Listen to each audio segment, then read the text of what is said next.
ಕಠಿಣವಾದ ಪ್ರಾರಂಭ ಎಂಬ ಶೀರ್ಷಿಕೆಯಲ್ಲಿ 3ನೇ ವಾರದ ಪಾಠವನ್ನು ಕಲಿತಿದ್ದೇವೆ. ಈ ಕಠಿಣವಾದ ಪರಿಸ್ಥಿತಿಯಲ್ಲಿ ಕರ್ತನು ನಮ್ಮ ಕೂಡ ಇದ್ದಾನೆ ಎಂಬುದನ್ನು ಇಂದು ನಾವು ಕಲಿಯುವ.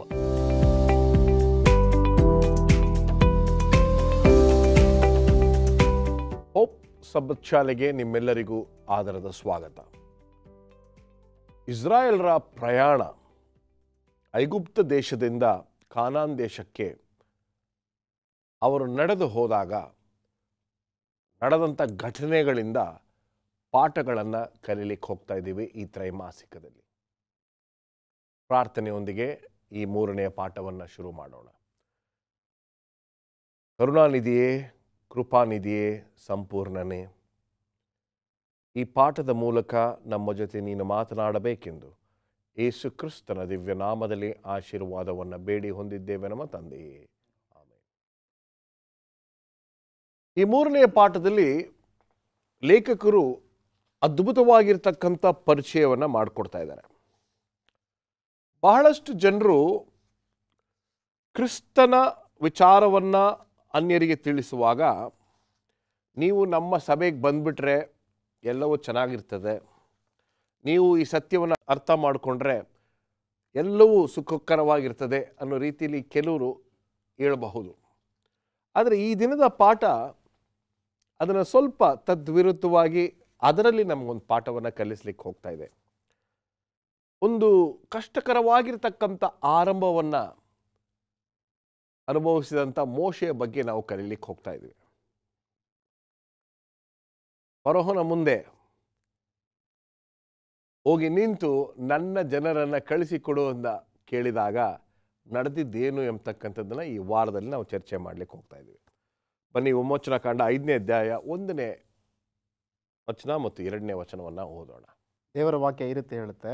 ಬಳಿಕ ಮೋಶೆ ಆರೋನರು ಫರೋಹನ ಸನ್ನಿಧಿಗೆ ಹೋಗಿ, ಇಸ್ರಾಯೇಲರ ದೇವರಾದ ಯೆಹೋವನು ನನ್ನ ಜನರು ನನಗಾಗಿ ಅರಣ್ಯದೊಳಗೆ ಜಾತ್ರೆ ನಡೆಸುವಂತೆ ಅವರಿಗೆ ಅಪ್ಪಣೆ ಕೊಡಬೇಕೆಂದು ಹೇಳಿದ್ದಾನೆ ಅಂದರು. ಅದಕ್ಕೆ ಫರೋಹನು, ಯೆಹೋವನೆಂಬವನು ಯಾರು? ನಾನು ಅವನ ಮಾತನ್ನು ಕೇಳಿ ಇಸ್ರಾಯೇಲರನ್ನು ಹೋಗಗೊಡಿಸುವುದೇಕೆ? ಯೆಹೋವನು ಯಾರೋ ನನಗೆ ಗೊತ್ತಿಲ್ಲ. ಇದು ಮಾತ್ರವಲ್ಲದೆ ಇಸ್ರಾಯೇಲರು ಹೊರಟು ಹೋಗುವುದಕ್ಕೆ ನಾನು ಒಪ್ಪುವುದೇ ಇಲ್ಲ ಅಂದನು. ಆರಂಭದಲ್ಲಿ ಕ್ರಿಸ್ತನನ್ನು ಸ್ವಂತ ರಕ್ಷಕನಾಗಿ ಅಂಗೀಕರಿಸಿ ಬಂದಾಗ everybody will think there is going to be some rosy start.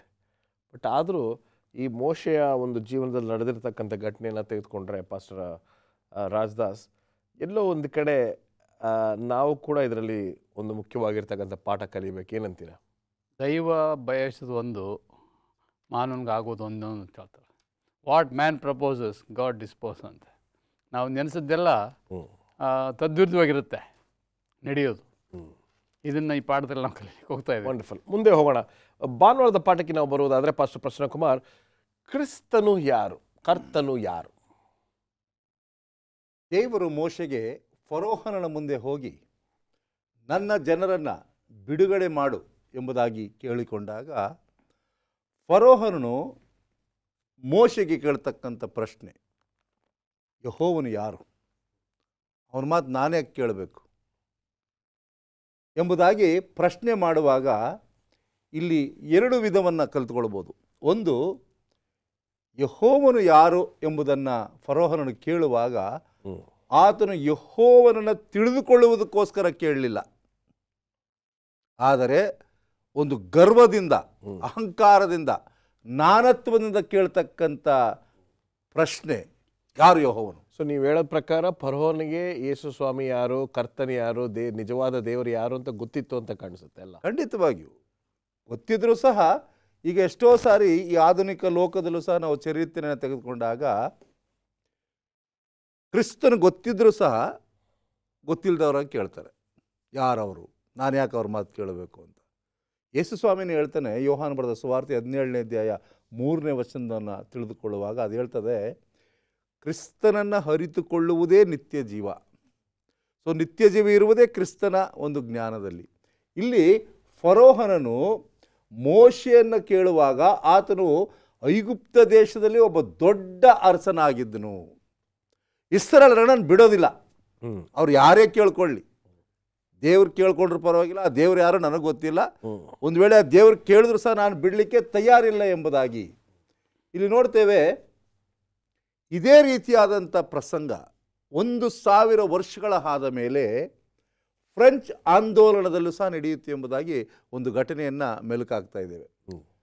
ಫರೋಹನನು ತಾನು ತನ್ನನ್ನು ದೇವರು ಅಂದುಕೊಂಡಿದ್ದ. ಐಗುಪ್ತ ದೇಶದವರಿಗೆಲ್ಲ ನಾನೇ ದೇವರು, ನಾನು ಹೇಳಿದಾಗೆ ಆಗಬೇಕು, ನಾನು ಹೇಳಿದಾಗೆ ನಡೀಬೇಕು ಎಂಬುದಾಗಿ.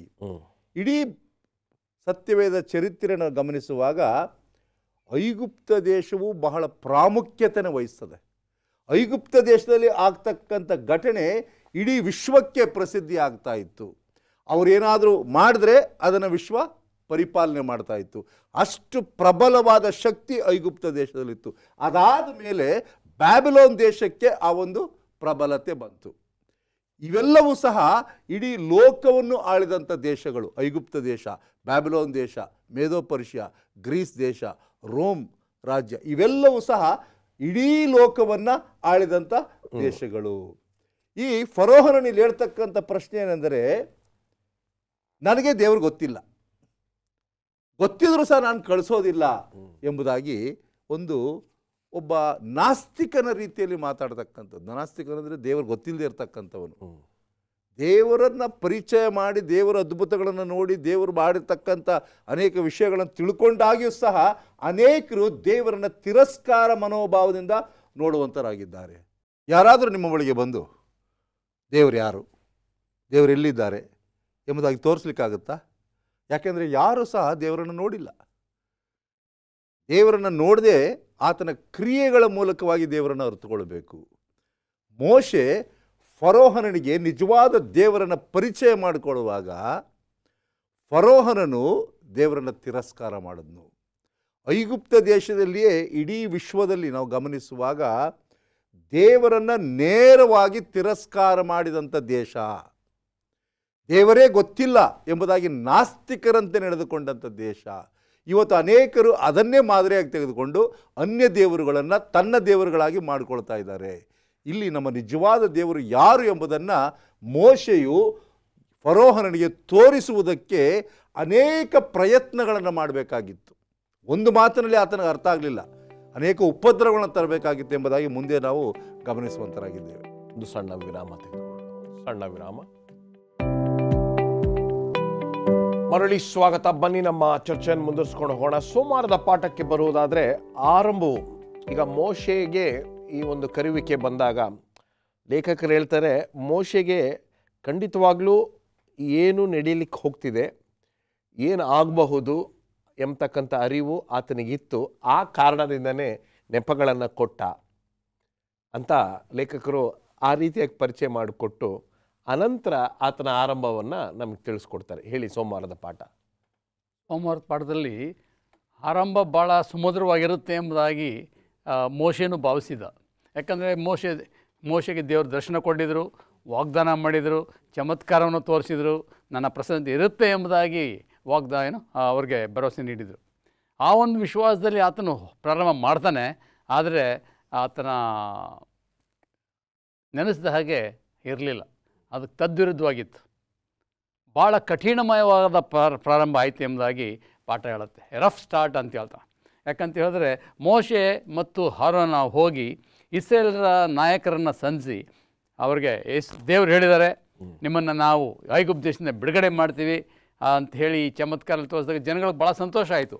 5ನೇ ಅಧ್ಯಾಯ 3ನೇ ವಚನ ಹೇಳುತ್ತೆ, ಅವರು ಅವನಿಗೆ ಹಿಬ್ರಿಯರ ದೇವರು ನಮ್ಮನ್ನು ಎದುರುಗೊಂಡನು, ಅಪ್ಪಣೆಯಾದರೆ ನಾವು ಅರಣ್ಯದಲ್ಲಿ 3 ದಿವಸ ಪ್ರಯಾಣದಷ್ಟು ದೂರ ಹೋಗಿ ನಮ್ಮ ದೇವರಾದ ಯೆಹೋವನಿಗೋಸ್ಕರ ಯಜ್ಞ ಮಾಡಿ ಬರುವೆವು.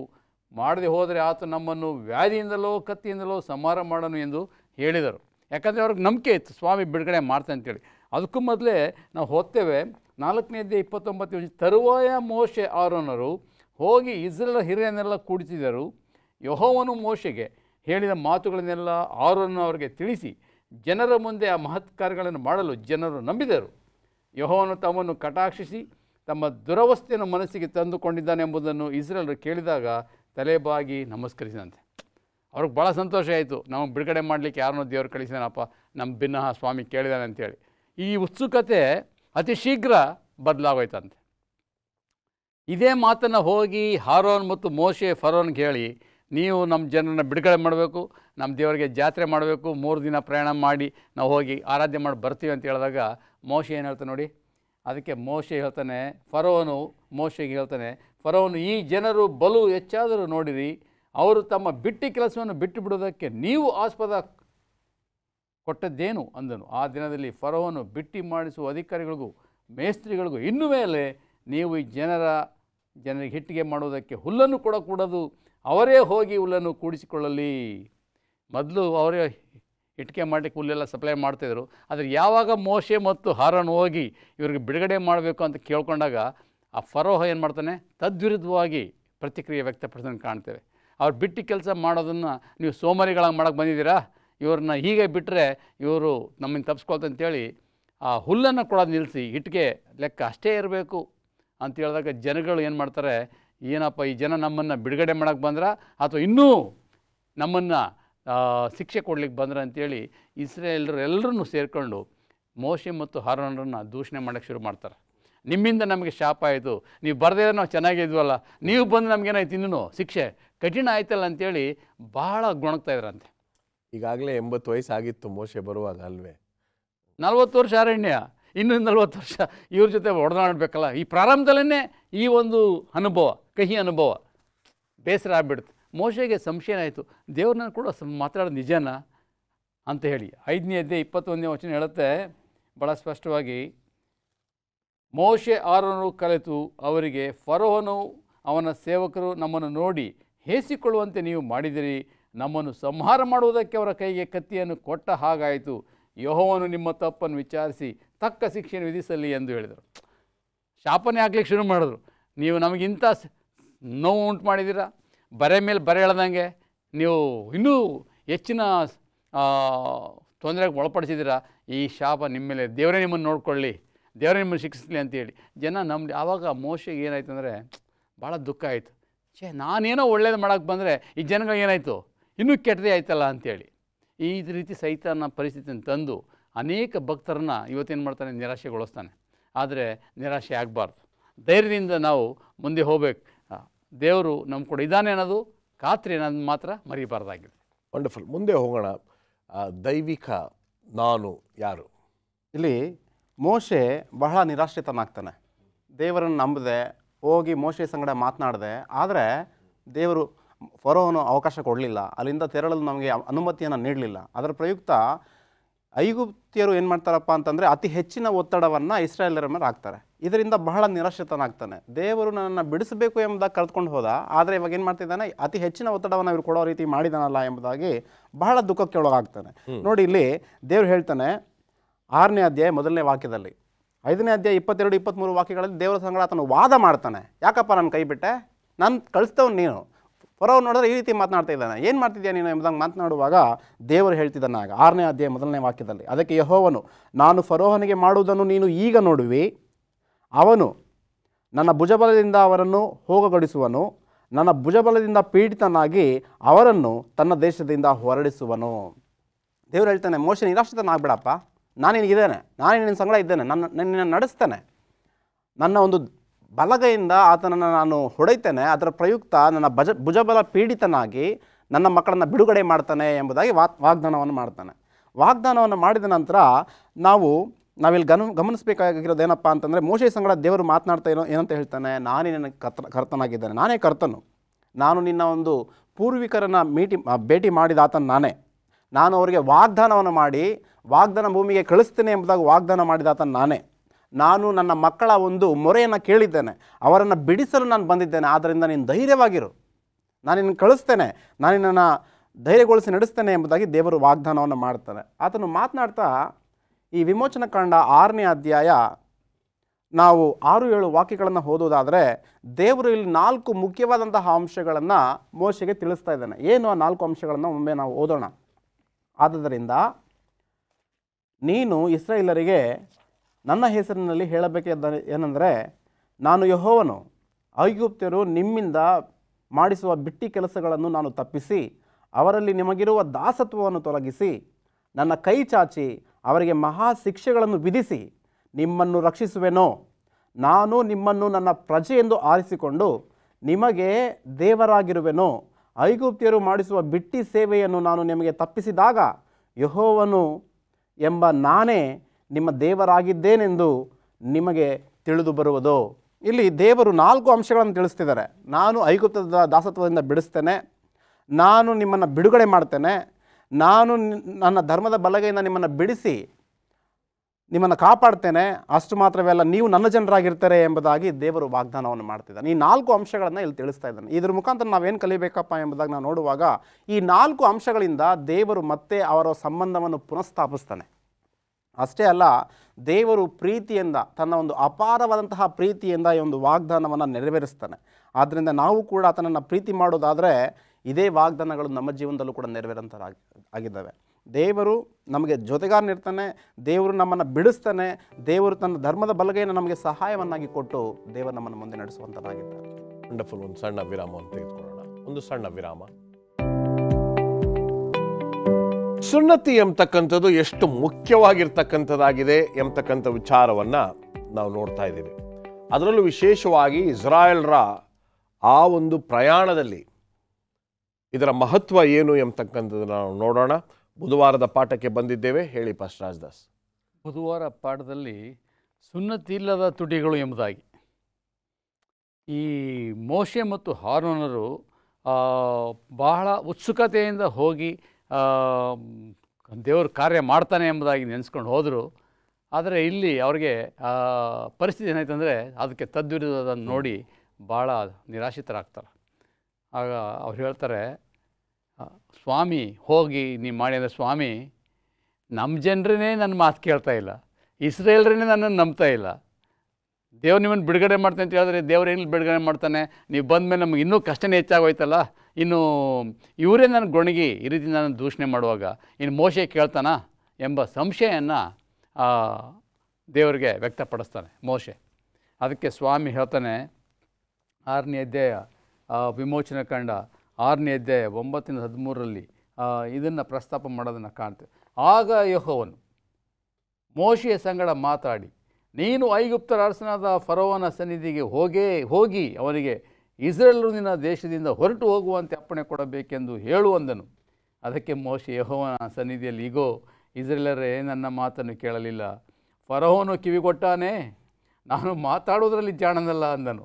ಯೆಹೋವನು ಮೋಶೆ ಆರೋನರ ಸಂಗಡ ಮಾತಾಡಿ ಇಸ್ರೇಲರನ್ನು ಐಗುಪ್ತ ದೇಶದೊಳಗಿಂದ ಬರಮಾಡಬೇಕೆಂದು ಅವರಿಗೆ ಆಜ್ಞಾಪಿಸಿ ಅವರನ್ನು ಇಸ್ರೇಲರ ಬಳಿಗೂ ಐಗುಪ್ತದ ಅರಸನಾದ ಫರೋವನ ಬಳಿಗೂ ಕಳಿಸಿದ. ಇದರಲ್ಲಿ ಏನು ಕಾಣ್ತೀವಿ ಅಂದರೆ ದೇವರಲ್ಲಿ ಪರ್ಸಿಸ್ಟೆನ್ಸ್ ಕಾಣ್ತೇವೆ. ಪರ್ಸಿಸ್ಟೆನ್ಸ್ ಅಂದರೆ ಸತತವಾಗಿ ದೇವರು ಸುಮ್ಮನೆ ಹೇಳಿ ಓಕೆ ಆಗಲ್ವಾ ಬಿಟ್ಬಿಡಪ್ಪ ಅಂತ ನಾವು ಏನು ಮಾಡ್ತೀವಿ, ನಮ್ಮ ನಾಯಕರು ಒಂದು ಕೆಲಸ ಹೇಳ್ತೀವಿ, ಅದು ಮಾಡಿದೆ ಅಂದರೆ ಓಕೆ ಆಗಲ್ವಾ ಬಿಟ್ಬಿಟ್ಟು ಬೇರೆ ನೇಮಿಸ್ತೀವಿ ಅಂತಾರೆ. ಆದರೆ ದೇವ್ರ ಕೈಯಲ್ಲಿ ಎಲ್ಲ ಸಾಧ್ಯ. ಆ ಬಲಹೀನರನ್ನ ಸ್ವಾಮಿ ಆರಿಸ್ಕೊಂಡು ತೊದಲು ನುಡಿಯಾದಂಥ ಮೋಶೆನ ಆರಿಸ್ಕೊಂಡು ಆತನ ಕಾರ್ಯವನ್ನು ಮಾಡ್ತಾನೆ. ಆತನ ಹೇಳ್ತಾನೆ, ನಾನು ತೊದಲು ನುಡಿಯೋನು, ನಾನು ಹೊಲ್ಸು ತೊಡಿಯೋನು ಅಂತ ಏಷ್ಯನ್ ಹೇಳ್ತಾರಲ್ಲ, ಆದರೂ ಏಷ್ಯನ್ಗೆ ಸ್ವಾಮಿ ದರ್ಶನ ಕೊಟ್ಟ. ಅದೇ ರೀತಿ ಮೋಶೆಗೂ ಸಹ ಆ ಕಾರ್ಯವನ್ನು ಸ್ವಾಮಿ ಇಲ್ಲಿ ಮಾಡೋದನ್ನು ಕಾಣ್ತೇನೆ. ನಿರಾಶೆ ಆದಾಗ ದೇವರು ನಮ್ಮನ್ನು ಒಂದು ಆಸಕ್ತಿ, ಒಂದು ಉತ್ಸುಕತೆ ತುಂಬ್ತಾನೆ. ನಾವು ನಿರಾಶೆ ಆಗಬಾರ್ದು ಮತ್ತು ದೇವರು ನಮ್ಮನ್ನು ಕೈ ಬಿಟ್ಟ ಅಂತಲೂ ನೆನೆಸ್ಕೋಬಾರ್ದು. ವಂಡರ್ಫುಲ್. ಫಸ್ಟ್ ಪ್ರಶ್ನೆ, if you just quickly add to this, ಇಲ್ಲಿ ಎಷ್ಟೋ ಸಂದರ್ಭಗಳಲ್ಲಿ ನಾನು ನಿನ್ನ ದೇವರಾಗಿರ್ತೀನಿ, ನೀವು ನನ್ನ ಜನಾಂಗವಾಗಿರ್ತೀರ, ಇದನ್ನು ಇಸ್ರಾಯೇಲ್ರು ಅರ್ಥ ಮಾಡ್ಕೊಳ್ಳಿಲ್ವಾ ಅಥವಾ ಅರ್ಥ ಮಾಡ್ಕೊಳ್ಳೋಕ್ಕೆ ಅವರಲ್ಲಿ ಮಂಡತನ ಆಯ್ತಾ? ಈ ಅಭಯವಾದ ಧೈರ್ಯದ ಮಾತುಗಳು ಬಂದಾಗ ಇಸ್ರೇಲರು ಅರ್ಥ ಮಾಡ್ಕೊಳ್ಳದೇ ಇರಲಿಕ್ಕೆ ಕೆಲವು ಕಾರಣ ಇದೆ. ಕಾರಣ ಏನಂದ್ರೆ, ಸಾಕಷ್ಟು ವರ್ಷಗಳು ಇವರು ನಿರಾಶೆಯಿಂದ ಇದ್ರು, ಕಷ್ಟದಲ್ಲೇ ಇದ್ರು, ನೋವಿನಲ್ಲೇ ಇದ್ರು. ಆ ನೋವಿನ ಮಧ್ಯದಲ್ಲಿ ಯಾರಾದರೂ ತಕ್ಷಣವಾಗಿ ಬಂದು ನಿಮಗೆ ನಾನಿದ್ದೇನೆ ಎಂಬುದಾಗಿ ಹೇಳುವಾಗ ಅದನ್ನು ಸ್ವೀಕಾರ ಮಾಡಲಿಕ್ಕೆ ಸ್ವಲ್ಪ ಸಮಯ ಆಯಿತು ಅವರಿಗೆ. ಓಕೆ, ಯಾಕೆಂದರೆ ಅದು ಆ ಮೊಂಡುತನ, ಆ ಕಷ್ಟ, ಆ ಅಧೈರ್ಯ, ಆ ನಿರಾಶೆ, ಆ ಗುಲಾಮಗಿರಿ ಇವೆಲ್ಲವೂ ಅವರ ಮನಸ್ಸನ್ನು ಅಷ್ಟು ಸುಲಭ, ಎಷ್ಟೋ ಅದ್ಭುತಗಳನ್ನು ಮೋಶೆ ಮಾಡಿದಾಗ್ಯೂ ಸಹ ಅದನ್ನು ಅಷ್ಟು ಸುಲಭವಾಗಿ ಸ್ವೀಕಾರ ಮಾಡಲಿಕ್ಕೆ ಆಗೋದಿಲ್ಲ. ಆದರೆ ಇದೆಲ್ಲರ ಮಧ್ಯದಲ್ಲೂ ಈ ಪಾಠಗಳು ನಮಗೇನು ತಿಳಿಸ್ಬೇಕು ಅಂದರೆ, ದೇವರು ತನ್ನ ಮಕ್ಕಳನ್ನು ತನ್ನ ಕಡೆ ಸೆಳೀಲಿಕ್ಕೆ ಸತತ ಪ್ರಯತ್ನವನ್ನು ಮಾಡ್ತಾನೆ. ಎಲ್ಲಿ ತನಕ ಅಂದರೆ ಕೊನೆಯ ತನಕ. ಈಗ ಉದಾಹರಣೆಗೆ ನೀವು ಹೇಳಬೇಕಾದ್ರೆ ಯೂದನ ವಿಷಯದಲ್ಲಿ ಕೊನೆಯ ತನಕ ಸ್ವಾಮಿ ಪ್ರಯತ್ನ ಮಾಡ್ತಾ ಇದ್ರಂತೆ, ಒಂದು ಸಾರಿ ಆದರೂ ಅವನು ಪರಿವರ್ತನೆ ಆಗಬೇಕು ಅಂತ. ಅವನು ಪರಿವರ್ತನೆ ಆಗೋದಿಲ್ಲ ಅಂತ ಗೊತ್ತಿದ್ದು ಸಹ ದೇವರು ಪ್ರಯತ್ನವನ್ನು ಮಾಡಿದ್ರು. ಕಾರಣ ಏನಂದರೆ ಬದಲಾಗಲಿ ಎಂಬುದಾಗಿ. ವಂಡರ್ಫುಲ್. ಮುಂದುವರಿಸಿ ಫಸ್ಟ್. ಪೌಲ ಭಾಳ ಸ್ಪಷ್ಟವಾಗಿ ಹೇಳ್ತಾನೆ, ಇದೇ ಅಂಶವನ್ನು ಪ್ರಸ್ತಾಪ ಮಾಡ್ತಾನೆ 2 ಕೊರಿಂಥ 6:14 ಮತ್ತೆ ಹೇಳ್ತಾನೆ, ನಾವು ಜೀವ ಸ್ವರೂಪನಾದ ದೇವರ ಮಂದಿರವಾಗಿದ್ದೇವಲ್ಲ, ಇದರ ಸಂಬಂಧವಾಗಿ ದೇವರು, ನಾನು ಅವರಲ್ಲಿ ವಾಸಿಸುತ್ತಾ ತಿರುಗಾಡುವೆನು, ನಾನು ಅವರಿಗೆ ದೇವರಾಗಿರುವೆನು, ಅವರು ನನಗೆ ಪ್ರಜೆಯಾಗಿರುವರು ಎಂದು ಹೇಳಿದ್ದಾನೆ. ಈ ಅಂಶ ಮೋಶೆಗೆ ಖಾತ್ರಿಯಾಗಿದ್ದರೂ ಸಹ ಈ ಪರಿಸ್ಥಿತಿ, ಸಂದಿಗ್ಧ ಪರಿಸ್ಥಿತಿ ಬಂದಾಗ ನಿರಾಶೆ ಆಗಿಬಿಡುತ್ತೆ. ಇದು ಮಾನವೀಯ, ಇದು ಇದು ಎಲ್ಲರ ಮನುಷ್ಯರ ಸಹಜ ಗುಣ. It is human to be doubtful. ಆದರೆ ಪರಿಸ್ಥಿತಿ ಏನೇ ಅದಗಿಟ್ಟರು ನಾವು ನಿರಾಶೆ ಆಗಬಾರ್ದು, ಧೈರ್ಯದಿಂದ ಮುಂದೆ ಹೋಗಬೇಕು. ವಂಡರ್ಫುಲ್. ಗುರುವಾರದ ಪಾಠಕ್ಕೆ ನಾವು ಬರೋದಾದರೆ ಪಾಸ್ಟರ್ ಮುತ್ತು ಮ್ಯಾಥ್ಯೂ ಹೇಳಿ. ಈ ಫರೋಹನಿಗೆ ದೇವರನ್ನಾಗಿ ಮೋಶೆಯನ್ನು ನೇಮಿಸ್ತಾನೆ. ಇಡೀ ಐಗುಪ್ತ ದೇಶಕ್ಕೆ ಅರಸ ಇಲ್ಲವೇ ದೇವರು ಯಾರು ಎಂಬುದಾಗಿ ನಾವು ನೋಡುವಾಗ ಫರೋಹನು. ಆದರೆ ಆ ದೇವರಿಗೆ ಮೇಲಿನ ದೇವರನ್ನಾಗಿ ಮೋಶೆಯನ್ನು ದೇವರು ಏನು ಮಾಡ್ತಿದ್ದಾನಪ್ಪ ಅಂತಂದರೆ ನೇಮಿಸ್ತಾ ಇರೋದನ್ನು ನಾವು ಕಾಣ್ತಿದ್ದೇವೆ. ಇಲ್ಲಿ 6ನೇ ಅಧ್ಯಾಯದಲ್ಲಿ 12-13 ವಾಕ್ಯಗಳನ್ನು ನಾವು ನೋಡುವಾಗ, ಸ್ವಾಮಿ ಇಸ್ರಾಯೇಲ್ ಪ್ರಜರೇ ನನ್ನ ಮಾತನ್ನು ಕೇಳಲಿಲ್ಲ, ಈ ಫರೋಹನ್ ಕೇಳ್ತಾನೋ ಎಂಬುದಾಗಿ ದೇವರನ್ನು ಆತನ ಏನು ಮಾಡ್ತಿದ್ದಾನಪ್ಪ ಅಂತಂದರೆ ಪ್ರಶ್ನೆ ಮಾಡ್ತಿದ್ದಾನೆ. ದೇವರ ಮಕ್ಕಳೇ ನನ್ನ ಮಾತು ಕೇಳಲಿಲ್ಲ, ನನಗೆ ಅವರು ಸಮ್ಮತಿಯನ್ನು ಸೂಚಿಸಲಿಲ್ಲ, ಈಗ ನನಗೆ ಐಗುಪ್ತ ಅರಸನಾದಂತಹ ಫರೋಹನ ನನ್ನ ಮಾತನ್ನು ಕೇಳ್ತಾನೋ ಎಂಬುದಾಗಿ ಆತನು ಪ್ರಶ್ನೆಯನ್ನು ಕೇಳ್ತಾ ಇದ್ದಾನೆ. ಅಷ್ಟೇ ಅಲ್ಲ, 12ನೇ ಅಧ್ಯಾಯ 30ನೇ ವಚನದಲ್ಲೂ 6ನೇ ಅಧ್ಯಾಯ 30ನೇ ವಚನದಲ್ಲೂ ಆತನು ಹೇಳ್ತಾನೆ, ಸ್ವಾಮಿ ನಾನು ಹೊಲಸು ತುಟಿಯವನು, ತೊದಲು ತುಟಿಯವನು ಎಂಬುದಾಗಿ ಹೇಳ್ತಾನೆ. ಅನ್ಸರ್ಕಮ್ಸೈಸ್ಡ್ ಲಿಪ್ಸ್ ಎಂಬುದಾಗಿ ಹೇಳ್ತಾನೆ. I am slow of speech ಅಂತ ಹೇಳೋದನ್ನು ನಾವು ಕಾಣ್ತಿದ್ದೇವೆ. ಆದರೆ ದೇವರು ಏನು ಮಾಡ್ತಾನಪ್ಪ ಅಂತಂದರೆ ಮೋಶೆಗೆ ಅಹರೋನನನ್ನು ಕೊಡ್ತಾನೆ, ಅಸಿಸ್ಟೆಂಟ್ ಪಾಸ್ಟಾಗಿ ಕೊಡ್ತಾನೆ. ಇದನ್ನು ನಿನಗೆ ಮಾತಾಗಿರ್ತಾನೆ, ನಿನ್ನ ಬಾಯಾಗಿರ್ತಾನೆ, ಆದರೆ ನೀನು ಇವೆಲ್ಲರನ್ನು ಕೂಡ ನಡೆಸಬೇಕು ಎಂಬುದಾಗಿ ಇಲ್ಲಿ ದೇವರು ತನ್ನ ಸಂಗಡ ಮಾತನಾಡ್ತಿರೋದನ್ನು ನಾವು ಕಾಣಬಹುದಾಗಿದೆ. ಇಲ್ಲಿ ಡೆಫಿನೇಷನ್ ಆಫ್ ಎ ಪ್ರಾಫಿಟನ್ನು ನಾವು ಕಾಣ್ತೇವೆ. ಇಲ್ಲಿ ಏನು ಎಂಬುದಾಗಿ ನಾವು ನೋಡುವಾಗ ದೇವರು ನಮಗೇನು ಮಾಡ್ತಾನಪ್ಪ ಅಂದರೆ ತನ್ನ ಪ್ರವಾದಿಗಳಿಗೆ ದರ್ಶನವನ್ನು ಕೊಡ್ತಾನೆ, ಕನಸಿನ ಮುಖಾಂತರ ಮಾತನಾಡ್ತಾನೆ. ಅದನ್ನು ತನ್ನ ಮಕ್ಕಳಿಗೆ ದೇವರು ಏನು ಮಾಡ್ಬೇಕು, ಪ್ರವಾದಿ ಏನು ಮಾಡಬೇಕಪ್ಪ ಅಂತಂದರೆ ಪ್ರಕಟ ಮಾಡಬೇಕು. ಅದೇ ರೀತಿ ಇಲ್ಲಿ ಮೋಶೆಯವರು ದೇವರ ಸ್ಥಾನದಲ್ಲಿ ನಿಂತು ಅಹರೋನಿಗೆ ತಿಳಿಯ ಮಾಡ್ತಾರೆ. ಅಹರೋನ ಏನು ಮಾಡ್ತಾನಪ್ಪ ಅಂತಂದರೆ ಪ್ರಜೆಗಳಿಗೆ ಫರೋಹನ ಸಂಗಡ ಮಾತನಾಡೋದಕ್ಕೆ ಈತನನ್ನು ಆಯುಧವನ್ನಾಗಿ ಮಾಡ್ಕೊಳ್ತಾನೆ. ಇದೇ ರೀತಿ ದೇವರು ಕೂಡ ಏನು ಮಾಡ್ತಾನಪ್ಪ ಅಂತಂದರೆ ತನ್ನ ಪ್ರವಾದಿಗಳ ಮುಖಾಂತರ ಮಾತನಾಡುವನಾಗಿದ್ದಾನೆ. ದೇವರು ಮೋಶೆಯನ್ನು ಫರೋಹನಿಗೆ ಮೇಲಾಗಿ ದೇವರನ್ನಾಗಿ ರೂಪಿಸೋದನ್ನು ನಾವು ಕಾಣ್ತಿದ್ದೇವೆ. ಮೋಶೆ ಒಬ್ಬ ವ್ಯಕ್ತಿಯನ್ನು ಕೊಲೆ ಮಾಡಿ ಓಡಿ ಹೋದಾತನು, ದೇವರ ಪ್ರಸನ್ನತೆಯಿಂದ ಓಡಿ ಹೋದಾತನು. ಅಂತಹ ವ್ಯಕ್ತಿಯನ್ನು ಕೂಡ ದೇವರು ಏನು ಮಾಡ್ತಾನಪ್ಪ ಅಂತಂದರೆ ಆಶೀರ್ವಾದ ಮಾಡಿ ಉನ್ನತ ಮಟ್ಟಕ್ಕೆ ಆತನ ದೇವರು ಏನು ಮಾಡ್ತಾನಪ್ಪ ಅಂತಂದರೆ ಆಶೀರ್ವಾದ ಮಾಡಿ ಮೇಲೆತ್ತೋದನ್ನು ನಾವು ಕಾಣ್ತಿದ್ದೇವೆ. ಆದ್ದರಿಂದ ನಾವು ಕೂಡ ಅಷ್ಟೇ, ಎಷ್ಟೇ ಪಾಪಿಗಳಾದರೂ, ನಾವು ಎಷ್ಟೇ ಕೆಟ್ಟ ಕೆಲಸಗಳನ್ನು ಮಾಡಿದರೂ ಸಹ ದೇವರು ಮತ್ತೊಂದು ಅವಕಾಶವನ್ನು ಕೊಡುವಂತಹ ದೇವರಾಗಿದ್ದಾನೆ. ಇಲ್ಲಿ ಮೋಶೆಗೆ ಬಂದಂತಹ ಅವಕಾಶವನ್ನು ಸರಿಯಾಗಿ ಆತನು ಬಳಸ್ಕೊಳ್ತಾ ಇದ್ದಾನೆ. ಅದೇ ರೀತಿ ನಾವು ಕೂಡ ಅಷ್ಟೇ, ನಮಗೆ ಬಂದಂತಹ ಅವಕಾಶವನ್ನು ನಾವೇನು ಮಾಡಬೇಕಪ್ಪ ಅಂದರೆ ಸರಿಯಾಗಿ ನಾವು ಅದನ್ನು ಕೈಗೊಂಡು ನಡಿಬೇಕಾಗಿದೆ. ಅಷ್ಟೇ ಅಲ್ಲ, ನಾವು ನೋಡುವಾಗ ಈ ಅಂತ್ಯಕಾಲದಲ್ಲಿ ಭಾಳ ನೆಪಗಳನ್ನು ಹೇಳ್ತಾರೆ ಯವನಸ್ಥರು, ಸೇವೆಗೆ ಬಾರಪ್ಪ ಎಂಬುದಾಗಿ ನಾವು ನೋಡುವಾಗ, ನಂಗೆ ಟೈಮ್ ಇಲ್ಲ, ನಾನು ಬೇರೊಂದು ಕೆಲಸ ಇದೆ, ನಾನು ಅದಕ್ಕೆ ಸರಿಯಾದವನಲ್ಲ ಎಂಬುದಾಗಿ ಅನೇಕ ನೆಪಗಳನ್ನು ಹೇಳುವುದುಂಟು. ಮೋಶೆ ಕೂಡ ಅದೇ ರೀತಿ ಹೇಳ್ದ, ನಾವೊಂದು ವೇಳೆ ದೇವರ ಕರೆಗೆ ಹೋಗೊಟ್ಟು ಆತನ ಮಾರ್ಗಕ್ಕೆ ಬರೋದಾದರೆ ದೇವರು ನಮ್ಮನ್ನು ಹೇರಳವಾಗಿ ಆಶೀರ್ವಾದ ಮಾಡಿ ಮೇಲೆ ತೊಂದ. ಒಂದು ಸಣ್ಣ ಪ್ರಮಾಣದಲ್ಲಿ ಯವನಸ್ಥರಿರ್ಬೋದು, ಸಭಿಕರಿರ್ಬೋದು, ನಮ್ಮ ಸಂಸ್ಥೆ ಮಾತ್ರ ಅಲ್ಲ, ಕ್ರೈಸ್ತಿಯ ಒಂದು ಜಗತ್ತಿನಲ್ಲಿ ಇದು ನನ್ನ ಜವಾಬ್ದಾರಿ ಅಲ್ಲ, ಇದು ಬರೀ ಅದಕ್ಕೆ ನೇಮಕವಾಗಿರ್ತಕ್ಕಂಥವ್ರು ಮಾತ್ರ ಇದನ್ನು ಮಾಡಬೇಕು ಅಂತ ಎಷ್ಟೋ ಜನರು ಯೋಚನೆ ಮಾಡ್ತಾ ಇದ್ದಾರೆ. ಈ ದಿನದ ಪಾಠ ಖಂಡಿತವಾಗ್ಲೂ ಎಷ್ಟೇ ನೆಪಗಳಿದ್ದರೂ ನಮ್ಮೆಲ್ಲರಿಗೂ ಒಂದು ಪಾತ್ರ ಇದೆ ಅದರಲ್ಲಿ, ಸುವಾರ್ಥ ಸೇವೆಯಲ್ಲಿ ಅಂತಕ್ಕಂಥದ್ದನ್ನು ತಿಳಿಸ್ಕೊಟ್ಟಿದ್ದೀರ. ದೇವರು ನಮ್ಮೆಲ್ಲರನ್ನ ಆಶೀರ್ವದಿಸಿ.